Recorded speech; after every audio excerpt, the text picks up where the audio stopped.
Hello and welcome back to Vintage Disney here on Brian's Things Are Cool. Happy St. Patrick's Day to all my Irish viewers out there and all the people that are only Irish one day of the year. To celebrate the patron saint of Ireland and all things Irish, let's go all the way back to 1959 for the Disney live-action feature Darby O'Gill and the Little People. Darby O'Gill and the Little People was based on the 1903 book Darby O'Gill and the Good People by Hermione Templeton Kavanagh, but the story really begins with Walt himself. In 1947, Walt traveled to Ireland with the Irish Folklore Commission, and the following year he announced he was going to make a picture titled Three Wishes, based on a script from Spin and Marty writer Lawrence Edward Watkin. The film was never made, but told the tale of an Irishman being outsmarted by a leprechaun.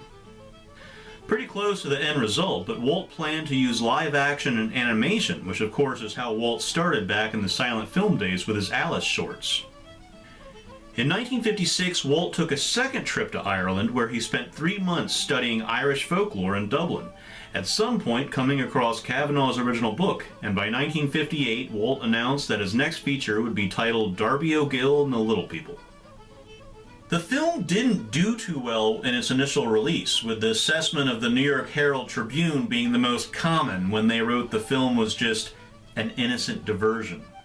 Some people even had trouble with the heavy Irish brogues throughout the film, and in fact, it was redubbed, which is the version that you see on Disney Plus today. Armed with plenty of knowledge of Irish folklore, Walt set out to find the perfect people for this picture, hiring for the very first time director Robert Stevenson, who would go on to collaborate with Walt on a variety of projects, and of course a script penned by Lawrence Edward Watkin. An old Irishman named Darby O'Gill loves to tell stories at the pub about his quest to capture Brian Connors, the king of the leprechauns.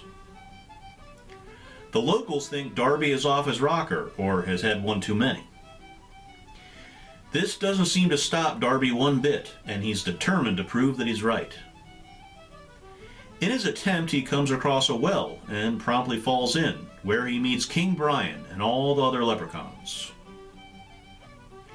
King Brian tells Darby he has to stay in their lair forever, but Darby is able to get away by tricking the king. Brian, upset about being tricked, goes to capture Darby back. But once again, Darby tricks the king, getting him good and drunk, allowing Darby to capture him when the sun comes up, when Brian has no powers. This gives Darby the perfect time to ask for 3 wishes, but Brian can be very tricky, even without his powers. Now that he can prove he captured a real-life leprechaun, he tries to prove it all to the guys who laughed at him at the pub. But Brian is able to go undetected. All while this is going on, Darby's daughter Katie is falling for the young man hired to take her father's job as caretaker, played by a pre-Bond Sean Connery. Which of course means we get a music number, which has been talked about quite a bit. But how can you not love it? She is my dear, my darling one, my smiling and big island one. I love the ground she walks upon. She may have Sean Connery singing her love songs, but when Katie goes out to catch a runaway horse, she hits her head on a rock, and soon she's at death's door. As Katie is being cared for at the O'Gill home, they are visited by the Banshee, who, like in Irish folklore, heralds the death of a family member. I've always been more of a fan of practical effects than modern CGI, and the Banshee effect really looks great.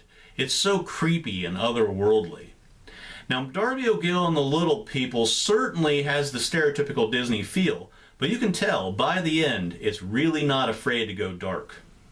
Showing the trickery of both Darby and King Brian, the film has moments a little outside of what the average person thinks of when they think of Disney. But there are some moody and downright spooky moments in this movie. Using the same effect of the Banshee, I absolutely love the look of the Headless Horseman in the Death Coach. The Death Coach travels down from the skies, becoming more horrific as it gets closer. Ugh, look at that. I'd love to have a print of that. I really feel Walt's 3 months of research into Irish folklore serves the film well, and really gives us something different. Walt had a cast of fantastic British, Irish, and of course Scottish actors when he began production on the Disney backlot in May of 1958. Albert Sharpe as Darby is the perfect lead, along with Jimmy O'Day as King Brian. The two just have a great chemistry as they take turns aggravating each other with all their trickery. Janet Munro plays Katie O'Gill in her first of 3 Disney films, and Sean Connery, as always, is immediately likable as the leading man, in this, only his 7th film. I think using actors who are relatively unknown, except for Connery of course, was a smart move as it helps bring you into this world. Each role is played with the right amount of charm, whimsy, and sincerity, sucking you into the story, making you feel for each character.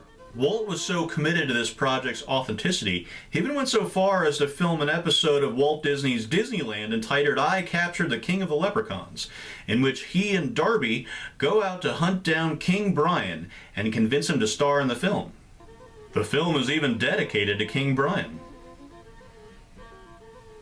This was the movie that brought Sean Connery to the attention of Albert R. Broccoli, who would go on to cast Connery in, of course, his most famous role, James Bond. One thing that draws me to the 40s and 50s era of live-action Disney films is the worlds they create. Most of them were shot in England due to financial reserves Disney held in Britain and wasn't allowed to take out, so he decided to film there to be able to use the funds. But even the ones shot here in the States, like Darby, they had a beautiful fairy tale look to them, and that was due to the beautiful set designs and the matte painting work of Peter Ellenshaw. Both hyper-realistic, but still slightly noticeable, they give the film a dreamlike quality. Darby O'Gill and the Little People has a lot of heart. The cast are a lot of fun to watch. The practical effects, including the use of forced perspective to give the leprechauns their tiny stature, still hold up, and the music is incredibly enjoyable. If you like your green beer with a touch of traditional Irish folklore, I can't recommend this movie enough. Thank you for watching. I hope you enjoyed my look at Darby O'Gill and the Little People. If you want to be kept up to date as to when I release a new video, go ahead, hit that subscribe button. And if you really want to be notified, hit that bell as well. I'm Brian, and happy St. Patrick's Day.